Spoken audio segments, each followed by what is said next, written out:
Suite à ma vidéo sur le proving des voitures au Canada, voilà le message d'un de mes abonnés en commentaire. Lisons ensemble.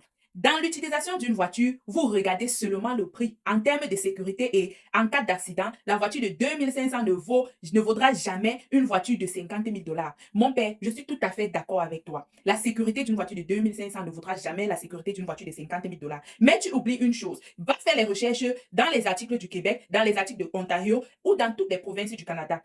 Regarde les top 10 voitures qui font le plus d'accidents au Canada. Tu verras que les voitures neuves, les nouvelles voitures que vous partez ramasser là, à 50 000 dollars, 60 000 dollars, ce sont des voitures qui font le plus d'accidents au Canada.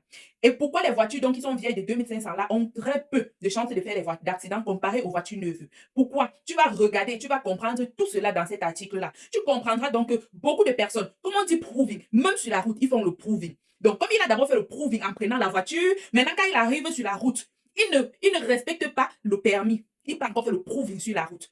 Et aussi, mon message ne s'adressait nullement aux anciens du Canada, aux rototos du Canada. Mon message s'adresse aux nouveaux arrivants. Donc, si tu es un nouvel arrivant au Canada, rassure-toi d'abord de faire un ABF, c'est-à-dire une analyse de besoins financiers avant de t'aventurer chez un concessionnaire pour prendre une voiture. Analyse de besoins financiers, pourquoi? Parce que tu as besoin de connaître les risques, les avantages de ce que tu encours en prenant une voiture. Ne pas seulement t'asseoir et dire que je veux une voiture parce que ça, tu l'auras. On va te donner. On va même arranger ça comme tu veux. Ça sera un très beau cadeau. Mais quand tu fais ton analyse de besoins financiers, non pas seulement, tu vas connaître peut-être le type de voiture que tu peux prendre, le niveau en fonction de ton niveau financier, tu sauras quelle voiture prendre. Parce que quand tu arrives sur un jour, ceux qui prennent des voitures, vous connaissez. Quand vous arrivez là-bas, vous commencez à voir les grosses voitures de 40 000, 50 000, 45 000. On vous propose tout. Et parfois, devant ça, tu n'as pas le choix. Tu vois, ce que l'œil voit, ça frappe. C'est ça qu'on veut prendre.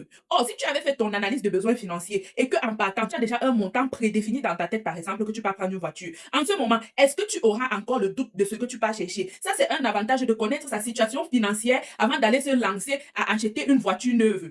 Donc, vous devez vous mettre ça en tête parce que la voiture que tu prends là, c'est pas ton argent, c'est un prêt bancaire. C'est comme une hypothèque, donc tu dois te préparer en conséquence. Tu dois connaître tes voies de sortie en cas d'incident. C'est ça le problème. Et comme j'ai dit, une voiture, c'est pas seulement l'argent de la banque que tu prends là. Il faut l'entretenir. Et parfois, les grosses voitures, les assurances coûtent énormément cher. Tu dois tenir compte de ça. Les pièces de rechange coûtent énormément cher. C'est pas la banque qui va venir te payer les pièces de rechange. À moins que tu prends un autre crédit. Et en plus de ça, que ce soit en termes d'entretien véhicule, les grosses voitures coûteront toujours plus cher. Donc, avant d'aller porter, tu dois te préparer en conséquence. Et comme je dis, quand j'ai ma petite voiture, quand je suis en train de rouler ma petite voiture, c'est mon joujou. Moi, je roule sans conséquence parce que si quelque chose frôle là, moi, ça va me charcuter le cœur. Donc, celui qui veut faire le proving, comme il veut faire le proving en prenant la grosse voiture, partout, même sur la route, il fait son proving. Et c'est comme ça que ça pète. Donc, va chercher, comme j'ai dit, tu verras toi-même que le taux d'accident est plus élevé avec les rococos qui prennent les nouvelles grosses voitures là parce que déjà, la maîtrise, le temps, il veut faire le proving sur tous les points. Donc, voilà un peu ta réponse. Maintenant, si tu as encore plus, va d'abord lire les articles et reviens me dire ce que tu as remarqué. Et je suis d'accord que là, on pourra discuter. Et je vous en prie, n'hésitez pas, vous devez faire